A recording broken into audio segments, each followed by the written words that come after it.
Kushtet në tregun e madh të Vlorës janë problematike.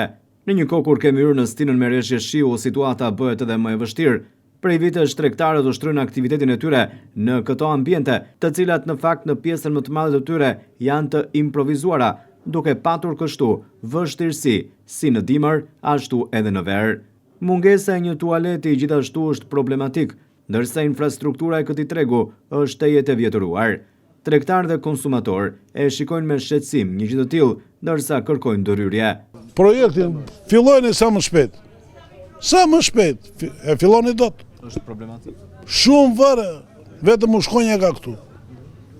S'ka asgjë tjetër. Maçe të ngordhura qen mbi atë. Çfarë them? Do të bie që dhe siguria ushqimore është në rrezik këtu. Shumë vare për të elmuar. I rregulluar është ja. Shikojeni vetë ju. Kushte ja shikoj. Ja shikoj. Po këtu është tregu që ti e shikoj me sytë tua. Çfarë do bësh ja? Varfëri e madhe. Kaq, çfarë do themi më tash ne? Nuk shaj mas njëri tjetrin ashtu dhe ashtu. Është dimër, Po ja në shit me plasmas. Shikoj se janë tregu këtu. Me plasmasë. Po do rregulloj. Ska një banjë, ska një ujë qesën. Çfarë do themi tash ne? Ku di, unë vajta unë ja 15 vjet tu, as kushte, as gjene, jemi dhe grava, keni nëna, keni motra vete, duam toalet ratë park, as në gjefare.